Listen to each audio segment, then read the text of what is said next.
Thank you. Very nice to be here. We might as well just, I'm a visual guy, so we might as well just get to the visuals right away.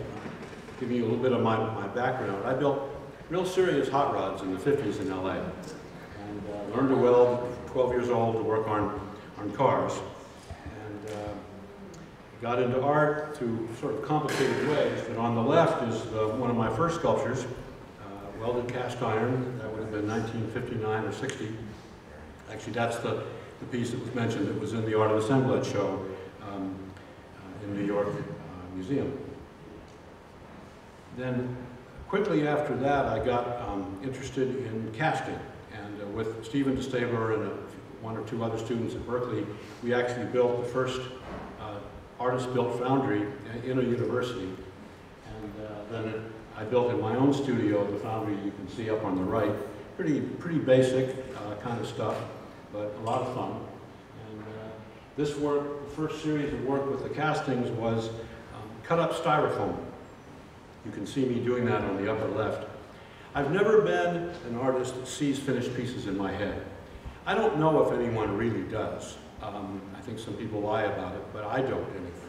So for me, the process of making sculptures is, I consider it more of a discovery than a creation. So what I like to do is give myself things that I can respond to, but that I can quickly change. And so I'm not really someone who, a big block of clay just kind of intimidates me. But give me little pieces of things and I kind of get interested and start playing around with them. So that was what was happening with the styrofoam. I cut it up, I cut up packing cases and typewriter cases and just make these shapes and then cast them in the aluminum. And that was a lot of fun. Then I literally started having dreams about transparency and about sculpture that your eye didn't know where to stop when it looked at it. Didn't know whether it was stopping at the front, seeing inside it, seeing the back surface, or actually looking through the sculpture. There wasn't really any way to make transparent sculpture at that time. But the only material that was really transparent enough to be truly transparent at feet thick as opposed to inches thick was acrylic, which you know in the trade name of plexiglass. But it wasn't considered possible to cast it very thick. So I had to learn how to do that. And the early pieces were these first pieces that came out. And I got to the point I could cast it 4 inches thick pretty quickly. But then there was a brick wall thicker than that. But just at that point, I got invited to compete in the first competition that the state had ever done for a piece of contemporary work. And they didn't know I was doing any work on the acrylic. They had thought of it being the cast aluminum work. And that was a terrible dilemma because I didn't know, it was really the wrong timing. I had aesthetically moved on from the cast aluminum work, but I knew how to do it, and that was what they were thinking of. But I didn't know if I could solve the problems with the acrylic, but I screwed up my courage and actually submitted the model on the lower left was the model that I submitted to the state for the competition, not knowing whether I could make it or not.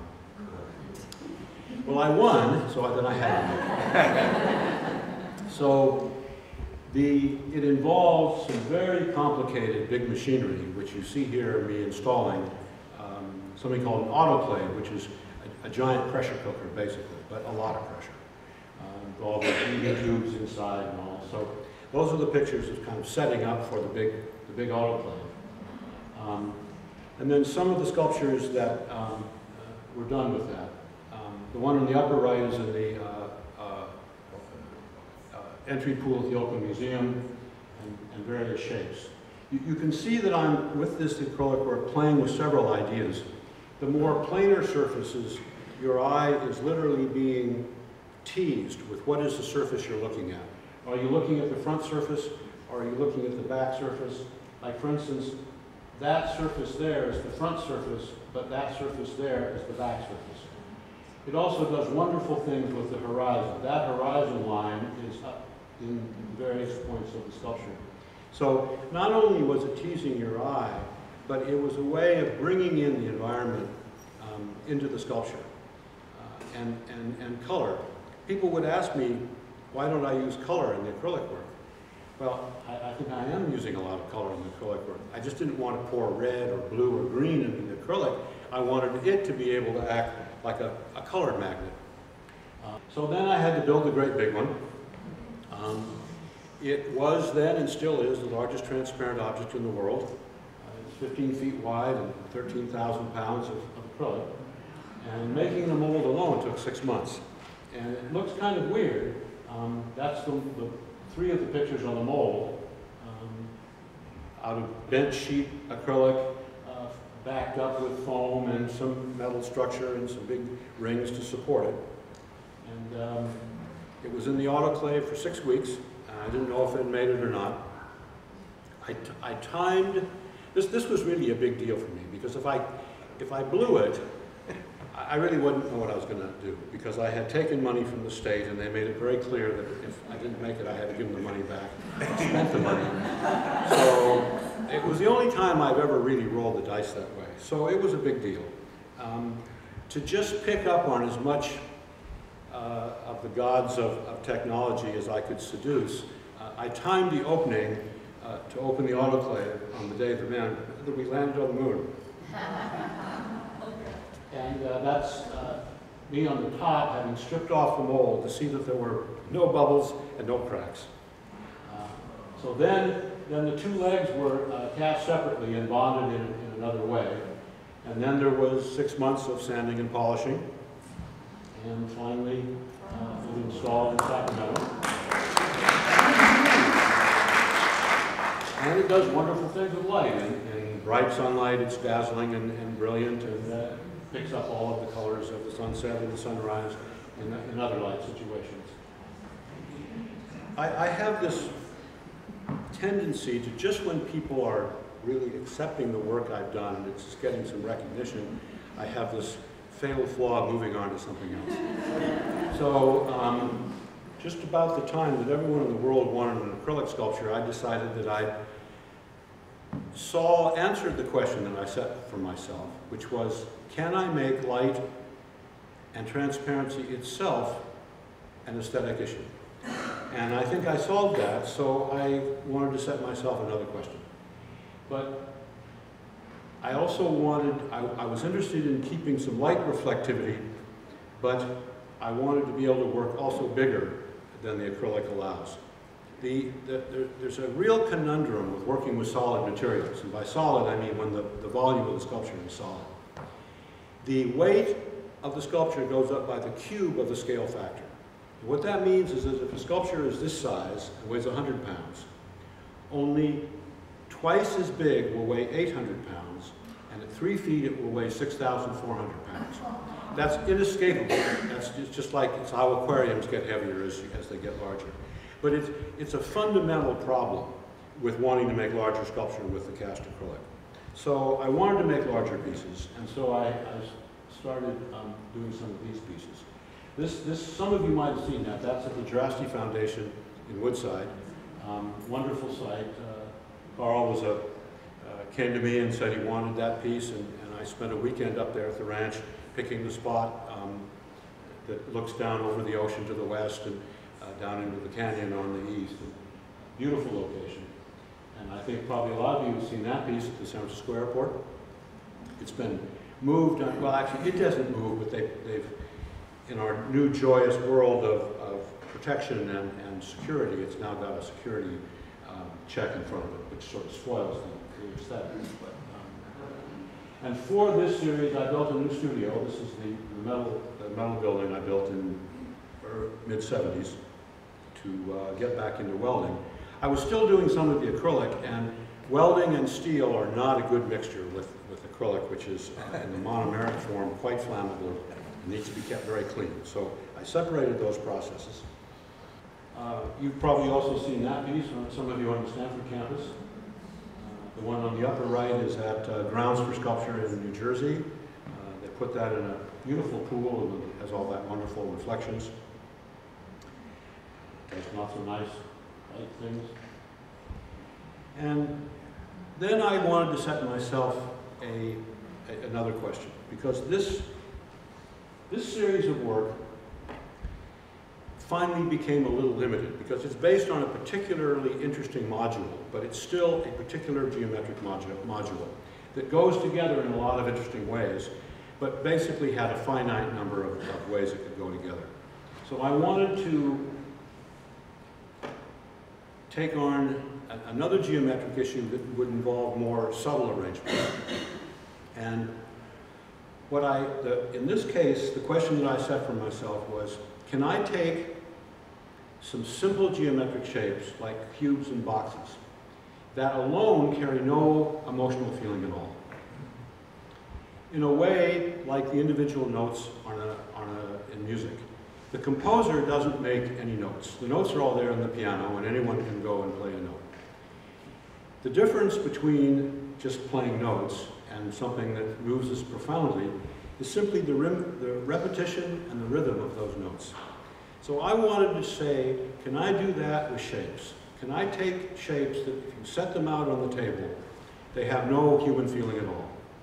And by the intersection of those, by the rhythm of those, by the repetition of those, in effect making chords out of simple geometric shapes, can I make a musical composition in shape? So that was the problem I set myself with that. And it continues to engage me deeply.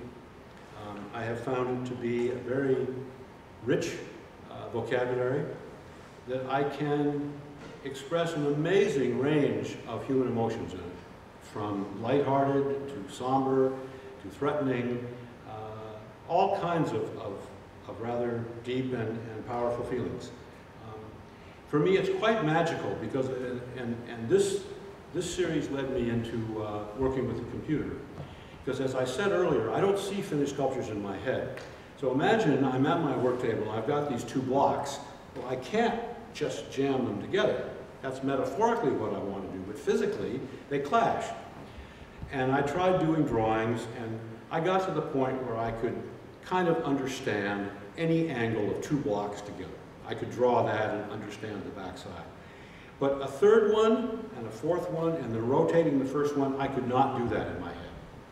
So I found myself just trying to make models, and it was incredibly cumbersome, but I loved the imagery. So I was once again on the horns of a technical problem, that there was an imagery that I just really wanted to pursue, but I needed a tool that would let me be adroit and spontaneous with it. That was in the early 80s, when 3D solid modeling on computers was just beginning, but I worked with Don Glaser, who was Nobel Prize winner at UC Berkeley in molecular biology, and he had some early computers, and I was able to get the use of a program and a computer that would let me see these simple shapes and then move them together, and the computer would calculate the intersecting lines, because of course it's all these interesting secondary shapes that are so interesting. I mean, that's what keeps. That's where the magic comes. Otherwise, it's just boring blocks. So I wanted something that I could, while I was responding to that, move them and in real time and see them change, as opposed to having to make a whole sculpture and then say, well, it's just not there. What do I do next? So this was a very liberating tool, and really, in a way, I think it's allowed me to make certainly the most resolved work of my career, and that which I feel, I don't want to say the best about, but I think resolved is the best word, because when I'm working on the computer with this, I can make any change. I can make the smallest change. I can change a half a degree with no consequence of material. So it's not like when you're working directly, and I came originally out of the David Smith, rough and tough, weld it in place, kind of gutsy background. And there's a lot of fun to that. You know, you pick up the shape of steel and you weld it on and you bend it a little bit. And it is very vigorous, but it doesn't really let you make a small, subtle change. You can take it off, you can whack it differently, but you can't really just tweak it a little bit, and all the better, tweak it back. And with the computer, I can try something and I can go back and forth. So it's really a wonderful tool. The other thing that's come out of that I had not anticipated, but in some ways has turned out to be as important as the aspect of being able to make the changes spontaneously. That very often when I'm working on a piece, something happens that's interesting in itself, but doesn't work with that sculpture. Now, if you're working directly in metal, and you've got a bunch of shapes here, and I'm welding it up, and I try one, and I put it on, and gee, that's really interesting right there, but it doesn't work with the rest. Well, I can do one of two things. I can go with the new piece and destroy the old one, or I can just abandon that new interesting part. I can't have my cake and eat it too. With a computer, I can have my cake and eat it too. I just save that.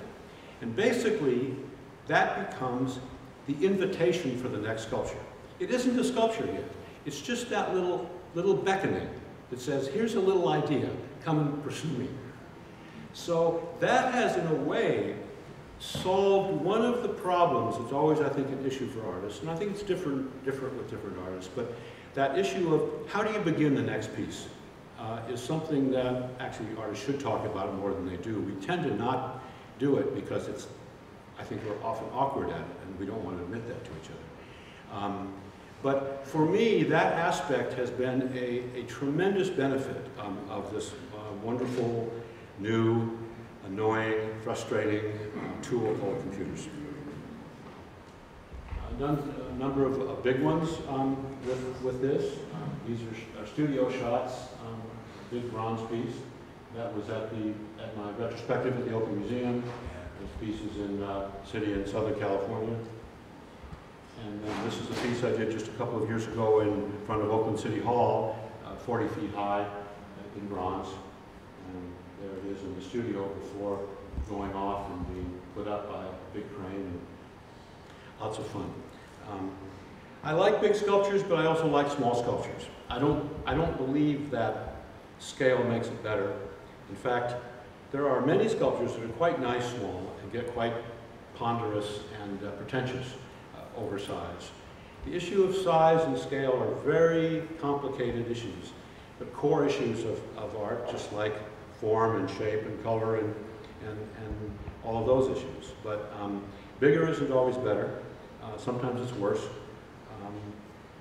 But I think that there is a presence that a good large piece has that is different from a small piece. It also is a different audience. In some ways, the audience for large pieces doesn't have, they can have the rewards of a small piece, but it's very different when someone wants a sculpture into their life and their world, and it's a small but loving environment and audience. Public pieces often have very tough audiences, and so it's a different dialogue.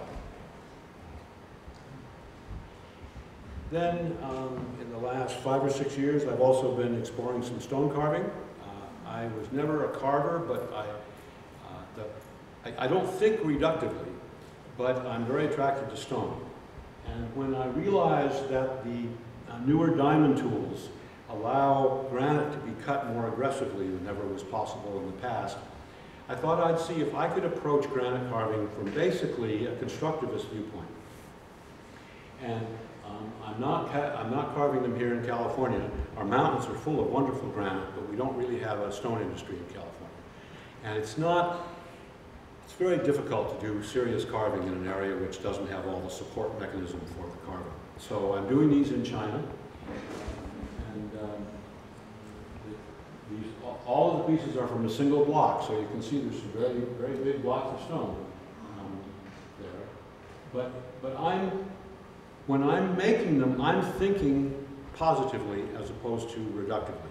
So I give them a model. At first I had to supervise, but now they're able to follow the models completely.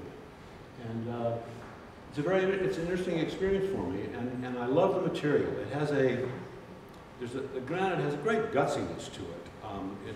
It's strong, it's gutsy, and very, very permanent.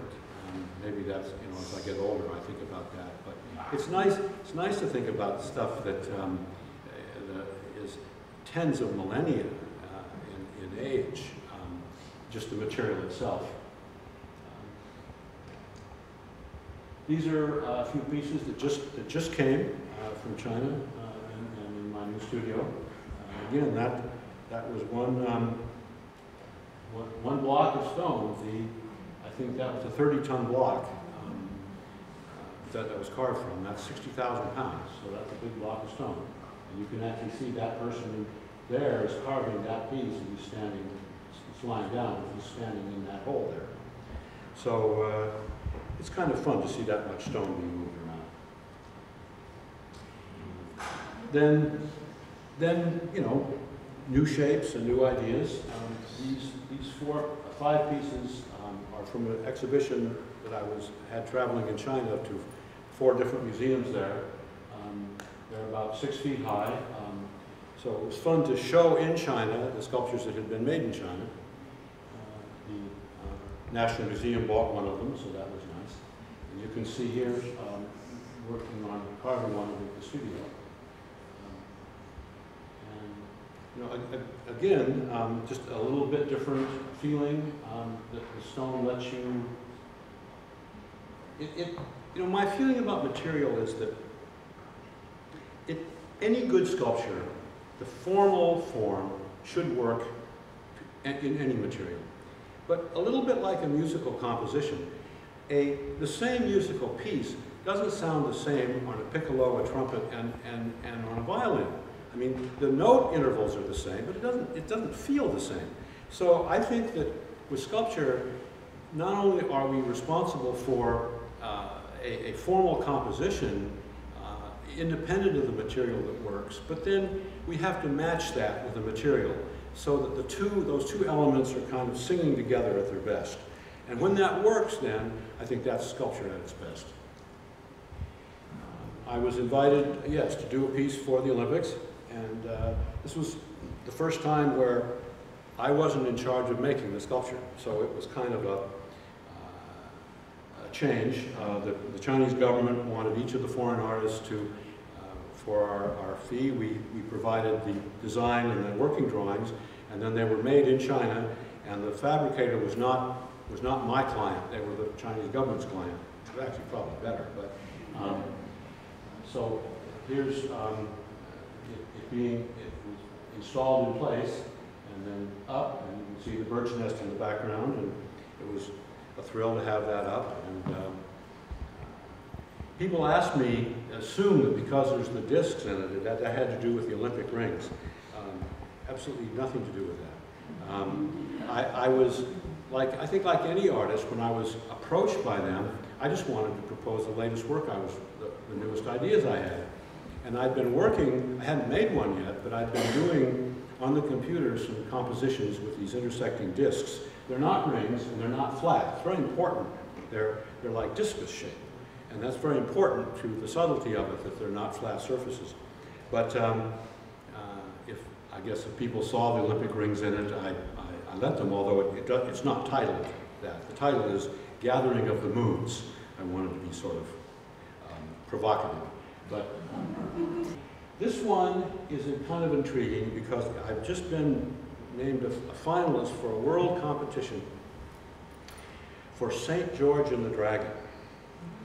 Now that's a stretch, isn't it? But when they invited me to participate in this, I wrote them back. This is in Australia. I said, look, if you want a guy on a horseback stabbing a serpent, not me. And they said, no, we're really interested in a new idea of it.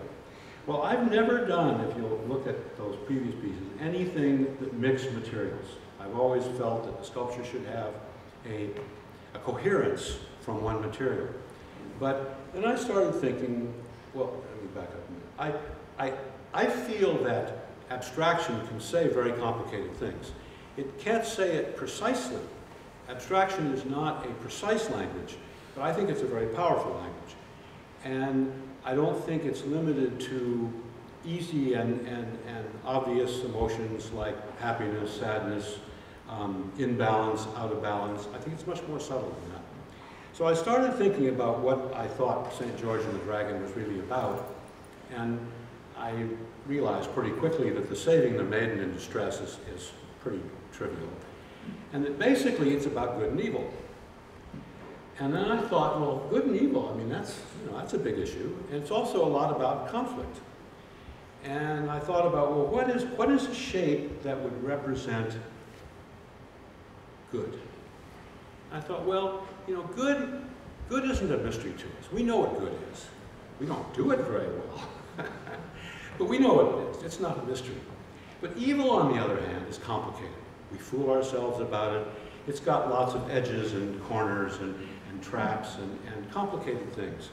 So I decided to see if I could make a composition where there was a conflict between simple light reflecting shapes and darker, complicated shapes with sharp edges and deep corners and a little rougher texture. And to my amazement, I got picked as a finalist, and I don't know what will happen next, but so that's kind of the last part of that.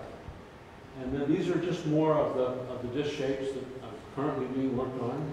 Some of these pictures are only about 4 days old, and so this is just really the very, very latest stuff.